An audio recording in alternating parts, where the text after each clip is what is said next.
معلوم ہوا کہ یہ تینوں مارنے والے گوڈسے کی ناجائز اولاد ہیں، کیونکہ گوڈسے نے بھی گاندھی کو مارا تھا گولی سے۔ تو یہ عزیز دوستوں اور بزرگوں، وطن عزیز میں ہم دیکھ رہے ہیں کہ جو لوگ زنجیروں میں ہیں ان کو گولی مار دی جا رہی، جو لوگ زنجیروں میں ہیں ان کو گولی مار دی جا رہی ہے، جو لوگ پولیس کی کسٹڈی میں ہیں ان کو مار دیا جا رہا ہے، اور پھر یہ کہا جا رہا ہے کہ نہیں نہیں آپ سب اچھے ہیں، سیف ہیں۔ امریکہ جا کر بولا جاتا ہے، یہ پیغام دیا جاتا ہے you are good and happy, yes we are good and happy, مگر آپ سے خوش نہیں ہے جو حکمران ہیں۔ ارے ہتھکڑیوں میں ہے، زنجیروں میں ہے اور گولی مار رہے ہیں۔ ہم پوچھنا چاہتے ہیں حکمرانوں سے، دلی کے نخلی بادشاہ سے پوچھنا چاہتے ہیں، بتاؤ یہ کیا ہو رہا ہے؟ اتر پردیش کے ان سے پوچھنا چاہ رہے ہیں، مہاراج سے جو اپنے آپ کو مہاراج بولتے ہیں، یہ کیا ہو رہا ہے؟ انہوں نے کہا تھا کہ گولی کا جواب گولی سے دیں گے۔ اب جب گولی چل گئی تو جو اطراف میں پولیس والے تھے کوئی اپنا ویپن نہیں نکالا، لائیو ٹی وی پر کوئی اپنا ویپن نہیں، ایسا دکھ رہا تھا کہ دولہے کی بارات میں آئے ہیں پورے،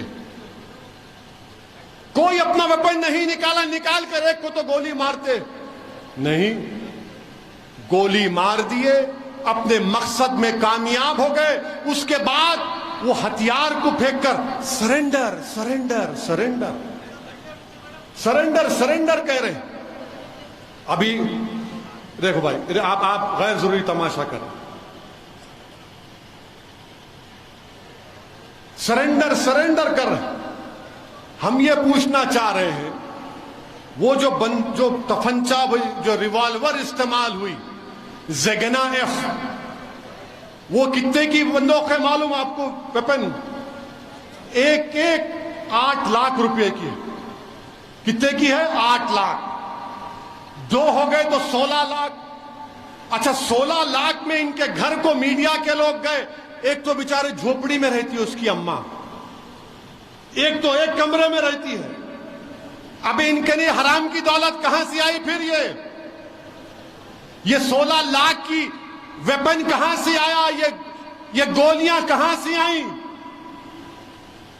میں پریس کانفرنس کر کے 12 گھنٹے میں بولا تھا کہ یہ کام کرنے والے پروفیشنل ہیں، جس طریقے سے مار رہے تھے، اگر کوئی ریوالور چلانا جانتا ہے تو وہ بتائے گا کہ جس ہاتھ کا ان کا پوزیشن تھا، جن کا ان کا جسم کا وزن تھا، جہاں گردن جھکا کر مار رہے تھے، وہ بتا رہا ہے کہ وہ پروفیشنل ہے۔ میں نے کہا تھا اس بات کو، اور 2 دن پہلے ہندوستان ٹائمز کے اخبار میں ایک رپورٹ آئی کہ ایک پولیس کے آئی جی ہیں وجے شنکر سنگھ نے کہا کہ ان کو کم سے کم 1 مہینے کی ٹریننگ دی گئی تھی، 1 مہینے کی ٹریننگ دی گئی۔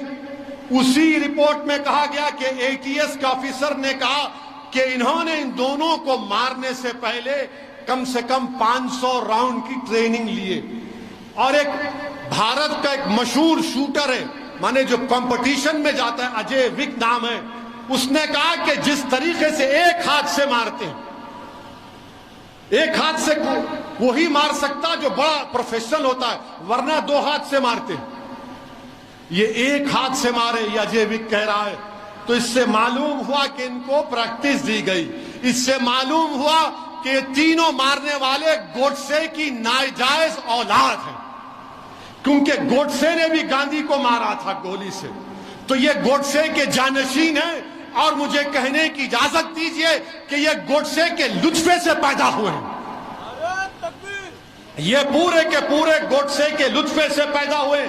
یہ 3 لوگ ٹیرر سیل کا حصہ ہیں۔ میں آپ کو بتا رہا ہوں، مجھے شک ہے کہ ہمارے ملک میں ایسے لوگ ہیں، کتنے ہیں نہیں معلوم، جن کو ٹریننگ دی گئی ہے، جن کو ہتھیار دیا گیا ہے، اور جن کو کہا گیا کہ بیٹے گوڈسے کا خواب پورا کرنا ہے تم کو. جب مجھ پر گولی چلائی گئی اسی طرح کے JSR کے نعرے لگا رہے تھے, 6 فیٹ سے گولی چلا رہے تھے. ویڈیو دیکھو آپ, ان کا ہاتھ ایسی ہے, ہاتھ اور ان کا کلائی ایک ہی ہے. نعرے لگا رہے تھے. تو اللہ کا کرم تھا کہ اللہ نے مجھے بچا دیا, مجھے اور یامین خان کو. یہ اللہ کا کرم ہے کہ اللہ نے سابقہ میر ماجد کے دل میں اللہ نے اس وقت وہ بہادری ڈالی, وہ کود کر ان کے طرف بھاگا.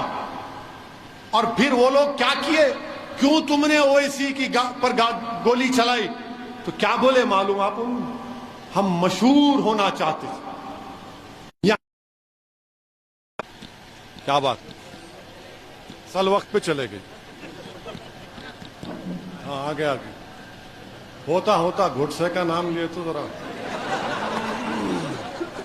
سب کو تکلیف ہوتی, مگر دیوانوں کو نہیں معلوم اللہ شیطانوں کو بند کر کے رکھا ابھی. تو فطرت میں رہتا نا لوگوں کے. تو جب مجھ پر گولی چلائی گئی تو ان ظالموں سے پوچھا گیا تم نے کیوں چلائی؟ تو بولے ہم اسد الدین اویسی کو مار کے مشہور ہونا چاہتے تھے. ان کے گھر والوں کو بھی پوچھے, بولے انہیں آتا ہی نہیں تھا, گنجٹی تھا, انہیں ملتا ہی نہیں تھا. یہاں پر بھی ایسی ہے, ہاں آتا ہی نہیں تھا, دیکھو ایسا ہے. اور وہ لوگ بھی بول رہے ہم مشہور ہونا چاہتے تھے. یہ مشہور ہونا نہیں ہے, یہ ایک باضابطہ گروپ ہے جس کو ہم ٹیرر سیل کہتے ہیں. یہ ٹیرر سیل ہے جنہوں نے گولی ماری ان 2 لوگوں کو جن کو کورٹ نے سزا بھی دی تھی, جو پولیس کی کسٹڈی میں تھے. مارنے والے ٹیررسٹ ہیں اور ٹیرر سیل کا موڈیول ہے. اور اگر کوئی کہ یہ صرف ایسا ہی کرے, نہیں, یاد رکھو اور لوگوں کو ماریں گے. ہو سکتا پھر سے کوشش کریں گے مجھے مارنے کی, ہو سکتا کہ پھر سے کوشش کرے, مگر مجھے پرواہ نہیں ہے. جب تک اللہ زندہ رکھے گا آپ اور ہم زندہ رہیں گے. صرف یہی ہے کہ جب تک اللہ زندہ رکھے اللہ ایمان کو سلامت رکھے, اللہ غازی بن کر رکھا ہے ہم کو, اور شہیدوں کی موت دے تاکہ حشر کے میدان میں اپنی ماں کو شرمندہ نہ ہونے دوں, اپنے باپ کو شرمندہ نہ ہونے دوں. مگر یہاں پر دیکھو آپ مشہور ہونا چاہتے تھے. میرے بھائی 1 مہینے کی ٹریننگ لی گئی, 500 گولیاں چلائی گئیں, اور پھر تب جا کر انہوں نے وہ آپریشن کو انجام دیا. اب ہم پوچھنا چاہ رہے برسر اقتدار جماعت کے, ہمارے ملک کے پردھان سیوک سے, اتر پردیش کے وزیر اعلیٰ سے, یہ کیسا ہوا؟ اور ان پر UAPA کیوں نہیں لگا؟ ان پر UAPA کیوں نہیں لگا؟ اس پر کوئی جواب نہیں دیں گے. ان کو ہتھیار کس نے دیا؟ 8-8 لاکھ کی ویپن کس نے دیا؟ آپ خود کہہ رہے ہیں نا, یہ تو چندی چور جو بولتے ہم لوگ. ان کے پاس گھر میں ان کے چھت نہیں ہے, 8 لاکھ کا ویپن کون دیا؟ بولو. نہیں بولیں گے. اچھا, پھر اتر پردیش کے چیف منسٹر سے ہم پوچھ رہے ہیں, آپ کو خط مل گیا ہوگا جس میں ایک مرنے والے نے لکھ کر دیا کہ میں اتر پردیش کے مکھیہ منتری کو اور سپریم کورٹ کے CGI کو خط بھجا دوں گا اگر میں مر جاؤں گا. تو کون وہ آدمی ہے جو میری موت کا سبب بنا؟ آپ بتاؤ. خط تو آپ کو پہنچ گیا ہوگا, کون لیا یہ جان ان لوگوں کی؟ کون لیا ان کی جان؟ بتاؤ. یہ ٹیررسٹ ہیں, یاد رکھو آپ. یہ ریڈیکلائز ہو چکے ہیں, یہ گوڈسے کے نقش قدم پر چل رہے ہیں. ارے حکومت کرنے والوں, روکو ان لوگوں کو. یاد رکھو, اگر تم نہیں روکو گے تو یہ آگ ہے, یہ دیمک ہے, ملک کو کھوکھلا کر دیں گے یہ لوگ. تم حکومت میں آج ہو, کل نہیں ہوگے تو کیا ہوگا بتاؤ پھر. ہم مطالبہ کرتے ہیں کہ وہ نام کیا ہے بتاؤ آپ. اور پھر میرے عزیز دوستوں اور بزرگوں, پولیس تو ماشاءاللہ اس وقت ایک گولی نہیں ماری, سسپینڈ کر دیا ان لوگوں کو. اب وہ بیچارے کیا ہے نہیں معلوم. اور پھر آپ دیکھتے ہیں کہ جنید نصیر کو